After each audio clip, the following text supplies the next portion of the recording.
Good morning. Today, 9th July 2026.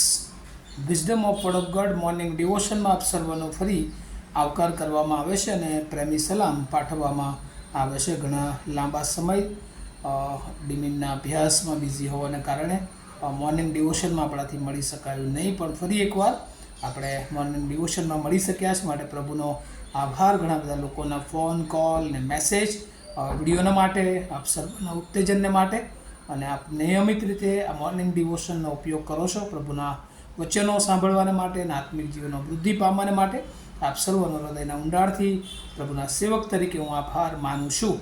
નીતિવચનોનું પુસ્તક એનો 16મો અધ્યાય અને એની 14મી કલમ પર આજે આપણે પ્રભુનું વચન શીખવા માગીએ છીએ. અને એને એક થીમમાં જો કહેવું હોય તો વિઝડમ ઇન અપીઝિંગ વ્રત, અથવા તો ક્રોધ શાંત કરવામાં જ્ઞાન.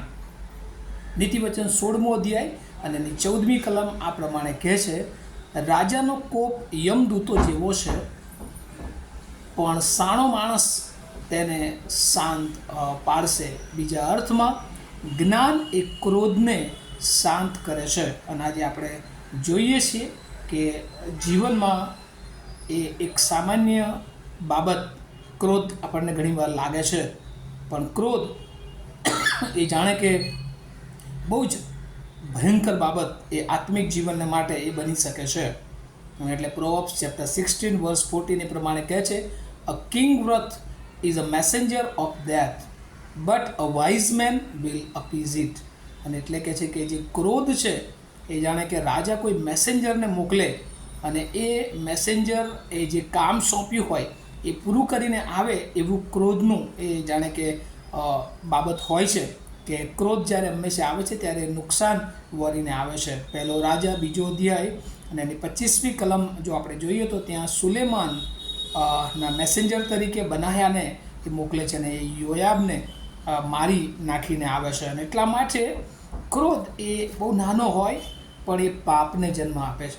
અને આજે આપણે જોઈએ છીએ નાની નાની બાબતોમાં, કૌટુંબિક જીવનોમાં ક્રોધ, મંડળીઓમાં નાની બાબતોમાં ક્રોધને કારણે આપણે જે કોરલ્સ અથવા ઝઘડા થતા જોઈએ છીએ. નાની નાની બાબતોમાં મિત્રો વચ્ચેના એ ક્રોધ સામાન્ય એ મિત્રતા તોડવા તરફ જાય છે. ઘણી બધી વાર નાની નાણાકીય બાબતોને કારણે પણ એ ક્રોધ આવતો હોય છે. અને આજે પૃથ્વી પરના જીવનમાં એ જાણે કે શૈતાન એ ક્રોધને પોતાનું હથિયાર બનાવે છે. અને બહુ સામાન્ય બાબત હોય પણ એ ગુસ્સો, એ ક્રોધ, એ વ્રત એ આવે અને એ જાણે કે એ શૈતાનનું હથિયાર બનીને આવે છે. અને આપણને એ ક્રોધ પોતાના કંટ્રોલમાં લઈ લે છે. અને પછી આપણે ઘણીવાર ન વિચાર્યું હોય એવા કામો પણ એ આપણાથી થઈ જતા હોય છે.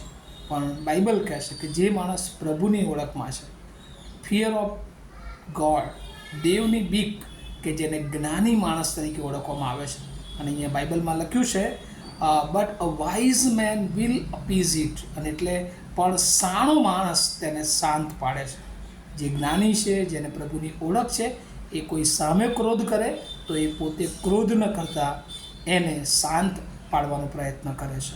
એના ક્રોધને એ કંટ્રોલમાં લઈ શકે છે. એને સમજે છે એ સામે જો ક્રોધ કરે તો શૈતાન એ બંનેના ક્રોધને કારણે એકબીજાને નુકસાન પહોંચાડી શકે છે. અને આપણે જોયું કે સુલેમાનનું જે મેસેન્જર છે એ બનાયા કે જેને યોયાબને મારી પણ નાખે છે. અને આજે આપણે જોયું છે નાની નાની બાબતોમાં રસ્તા પર ઘણી બધી વાર એ સામાન્ય અકસ્માત હોય ને એકબીજાને ક્રોધ આવે અને એકબીજાને ઘણી બધી વાર બહુ મોટું નુકસાન એ પહોંચાડતા હોય છે. અને રોજના જીવનમાં આપણે ક્રોધનો અનુભવ કરીએ છીએ કે ક્રોધ એ નાનું છે પણ એ પાપને ઉપજાવે છે. બાઇબલ પણ એવું કહે છે કે ક્રોધ એ પાપનું મૂળ છે.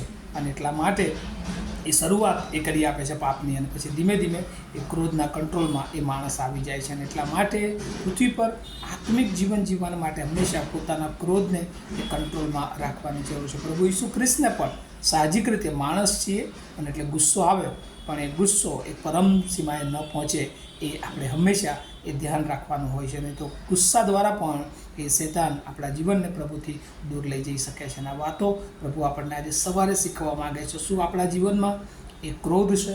આપણા જીવનમાં કોઈના પ્રત્યે એ ઘણી બધી વાર આપણને ગુસ્સો આવે છે, તો આપણે એ ગુસ્સાને આપણે કંટ્રોલમાં લઈએ. અને નહીં તો ઘણી બધી વાર એ ગુસ્સો આપણને ઈશ્વરથી દૂર લઈ જઈ શકે છે. અને વાલાઓ, આજે સવારે પ્રભુનું વચન જે આપણને કહે છે કે રાજાનો કોપ એ યમદૂત જેવો છે, અને એટલે ગુસ્સો એ ઘણી બધી વાર એ યમદૂત બનીને એ આવતો હોય છે, પણ સાણો માણસ તેને શાંત પાડે છે. અને આવા ઘણા બધા ઉદાહરણો આપણે જોઈએ છે બાઇબલમાં કે જેઓ ક્રોધમાં એ ઈશ્વરથી વિરુદ્ધ જતા રહે છે. આપણે જોઈએ છે મૂસા, જે ન કરવાનું કામ એ ઇઝરાયલ પ્રજા વારંવાર એને પાણીની માગ કરે છે, ત્યારે એ લાકડી દ્વારા ઈશ્વરની ઈચ્છાની વિરુદ્ધ એ ગુસ્સો પ્રગટ કરે છે. અને આપણે જોઈએ છીએ કે વચનના દેશમાં પ્રવેશ કરી શકતો નથી. એવા ઘણા બધા એક્ઝામ્પલ એ આપણા જીવનમાં પણ ઈશ્વરે આપ્યા હોય છે કે જે ક્રોધને કારણે આપણે ઘણું બધું નુકસાન એ વેઠવું પડે છે. આજે સવારે આપણા જીવનને આપણે તપાસીએ, શું આપણા જીવનોમાં ક્રોધનું સ્થાન છે તો આપણે એને કાઢી નાખીએ, આપણે શાંત કરીએ અને હંમેશા દરેક બાબતોમાં ઈશ્વરનું જ્ઞાન, ઈશ્વરની બીક, ઈશ્વરનું ભય, ઈશ્વરના વચનો અને પ્રાર્થના સહિત આપણે દરેક નિર્ણયો લઈએ એવી મારી ખાસ પ્રાર્થના છે. આવું આપણે પ્રાર્થના કરીએ. અમારા જીવંત અને દયાળુ ઈશ્વર, અમે તમારો બહુ આભાર માનીએ છીએ. આજે સવારે તમે અમને બહુ જ કૃપા આપી અને પ્રભુ વચન સમજવાને માટે તમારું જ્ઞાન, બુદ્ધિ, ડાપણ આપ્યું. પ્રભુ, ક્રોધ એ અમારા જીવનમાં ઘણી બધી વાર એ તમારાથી અમને દૂર લઈ જાય છે. ત્યારે પ્રભુ એ ક્રોધ પર કંટ્રોલ મેળવવાને માટે તમારું જ્ઞાન, તમારી બુદ્ધિ, તમારી બીક તમે અમને આપો કે જેથી કરીને અમે અમારા જીવનોમાં શૈતાનના એક ક્રોધરૂપી હથિયારને પણ હરાવી શકીએ. અમે બધા જ અમારા જીવનો અને આજના વચનને સાંભળનાર સર્વ લોકોને મેં તમારા સમર્થ હાથોમાં મૂકતા મારી પ્રાર્થના ઈસુ પ્રભુના નામમાં સાંભળો અને સ્વીકાર કરો. આમીન. Have a nice day to all of you. Thank you.